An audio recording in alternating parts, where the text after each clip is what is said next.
Hey guys, and welcome back to Battlefront updates and some more news regarding Battlefront 2.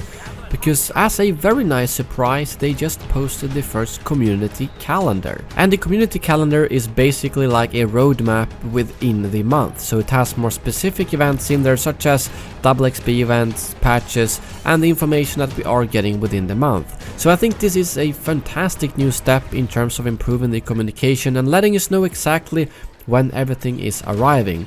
Also, just a quick note, I know some of you might have noticed that my voice sounds a bit weirdly.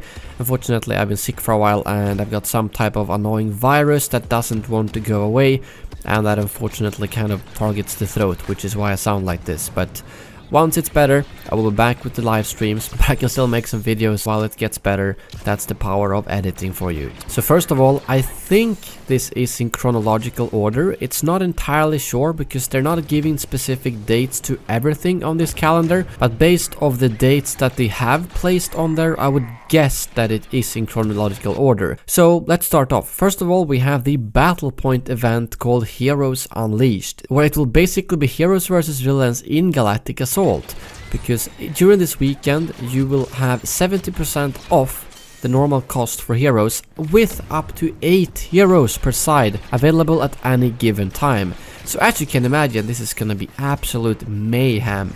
There's gonna be, well, most of the time probably 8 heroes up on every side, which means that almost half the players in a Galactic Assault match will be heroes. So that's gonna be crazy, to say the least. And I'm very excited for that. I would guess that this could potentially be the next weekend already. There's no date on this specific one, but since it's the first thing on the calendar, it could potentially be this weekend. But in that case, I feel like they should have put the date there. Oh well. Continuing, then we have a fast spawn event that were for one weekend.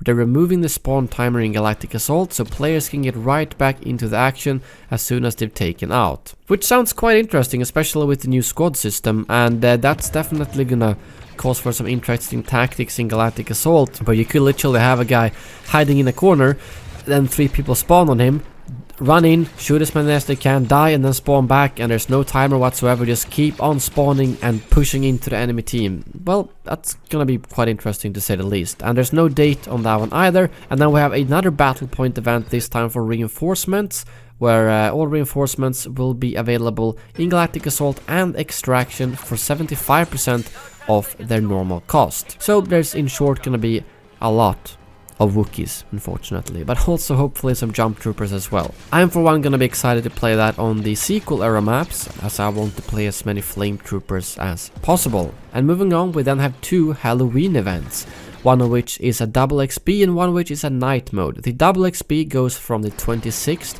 to the 28th over the actual weekend, and the night mode actually goes all the way from the 26th to the Wednesday of the 31st. And what this night mode does is that all game modes will only feature night maps. So this means Kashyyyk, Kamino, Naboo, Endor, Tatooine, Jabba's Palace, and the Death Star. Some of those I didn't really know there was a night version, like the Death Star. I mean, you don't really have night or day in space, if you know what I mean. But I'm guessing that they simply took the maps they already have night versions for, and they added some of the kind of favorite maps of the community as well, because those maps are the ones I want to play the most. Naboo, Death Star, and Tatooine are my top 3, and those are all in there. Endor is also pretty high up there. Kashyyyk is fine, Kamino is really good, and then Jabba's Palace as well.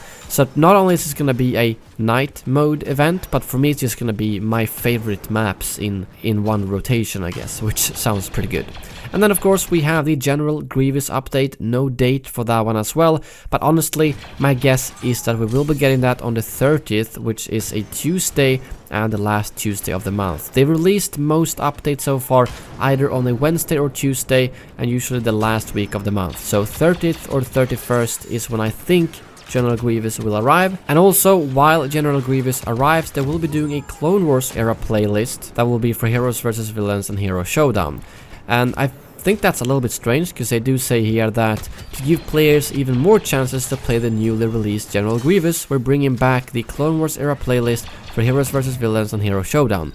And that doesn't really make sense, because in both Hero Showdown and Heroes vs Villains, it doesn't really matter which map you play on. You can still play General Grievous on all those maps equally, versus it would make more sense to have a Clone Wars era playlist for Galactic Assault, where the price is actually different depending on if it's on the right map or not. Nevertheless, the hero modes will obviously be where you will have the most chance to play General Grievous. And then at the bottom they also have what's happening this month with the different community transmissions that we are getting, which is the hero health cards, which arrived today, and then we're getting a General Grievous deep dive, which will be focused about General Grievous, and a General Grievous update transmission, which will be more about the entire update and probably include all the hero health cards, the patch changes, and all those kind of things.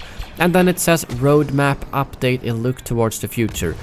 I am not really sure if that means the roadmap update that came out today, because that one was supposed to come last month. So does that mean we're getting another roadmap update at the end of this month, or is that the roadmap update that we have already gotten? Hard to say, but there might be some clarifications later. Again, if anything that I've said here has gotten more clarifications from Ben or someone else, I will leave a comment with that in the comment section below, because I recorded this just after it was released. But that is all for this video. Thank you very much for watching, and as always, may the force be with you.